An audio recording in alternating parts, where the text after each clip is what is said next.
आहे कालव्याद्वारे ते बंद करण्यासाठी शेतकऱ्यांना तरुणांना बोंबाबोंब आंदोलन करायची वेळ आलेली आहे।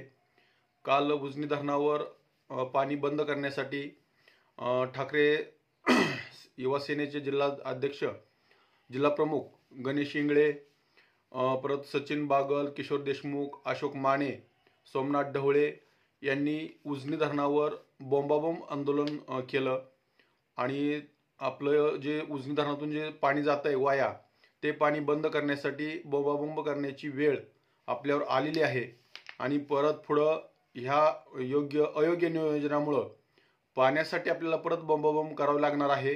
पाणी मिळणार नाही म्हणून आता पाणी वाया चाललंय म्हणून बोंबाबोंब करावं लागते आणि आता नंतर पुढच्या काळात हे पाणी संपल्यानंतर आपल्याला पाणी मिळणार नाही आणि मिळण्यासाठी परत बोंबाबोंब आंदोलन करावं लागेल आपल्याला। म्हणजे हे दोन्ही बाजूनी आपल्याला पाणी बंद करण्यासाठी बोंबाबोंब करावं लागते आणि पाणी मागण्यासाठी बोंबाबोंब करावी लागणार आहे भविष्यात। तर ह्या खरं म्हणलं तर ह्या युवकांचं अभिनंदन केलं पाहिजे, कोणीतरी पाऊल उचललंय, उजनी धरणावर पोहोचलेत, पाणी बंद करण्याचं निवेदन त्यांनी कार्यकारी अभियंता रावसाहेब मोरे यांना दिलेलं आहे। पण त्याची प्रक्रिया काय होते काय नाही ते पुढं कळेल आपल्याला। परंतु सध्याला जे पाणी वाया चाललेलं आहे त्या पाण्याबाबत संपूर्ण जिल्ह्यामध्ये जागरूकता निर्माण झाली पाहिजे। ठिकठिकाणी आंदोलन होत आहेत, निवेदनं दिली जात आहेत, पण त्या निवेदनाचा आंदोलनाचा या राजकीय पुढाऱ्यावर आणि अधिकाऱ्यावर काही परिणाम होताना दिसून येत नाही।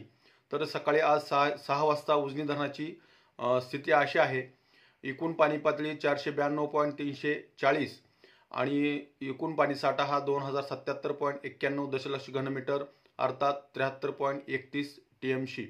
तर उपयुक्त पाणी साठा केवळ 275.10 दशलक्ष घनमीटर अर्थात 9.71 TMC आणि उजनी धरणाची टक्केवारी ही 18.13% वर आलेली आहे आणि 1-2 दिवसामध्ये सोलापूरसाठी पाणी सोडल्यानंतर हीच टक्केवारी 4 ते 5% उजनी धरण येणार आहे आणि त्यामुळे आपल्याला पुढं पाण्यासाठी आपल्याला भटकावं लागणार आहे, पाण्यासाठी आपल्याला टाहो फोडावा लागणार आहे आणि उजनीतून सोडलेलं पाणी सध्याला सिनामाडा उपसा सिंचनमधून 315 क्युसेक्स, दहेगाव उपसा सिंचनमधून 120 क्युसेक्स आणि बोगद्यामधून 300 क्युसेकचा विसर्ग आणि कालव्यामधून 1000 क्युसेकचा विसर्ग कायम ठेवलेला आहे।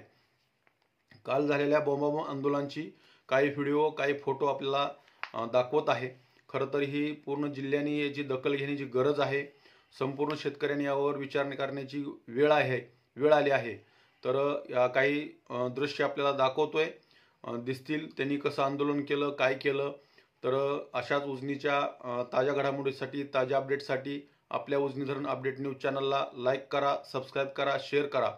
उजनी धरण अपडेटसाठी बेंबळेहून सिद्धेश्वर शिंदे, धन्यवाद।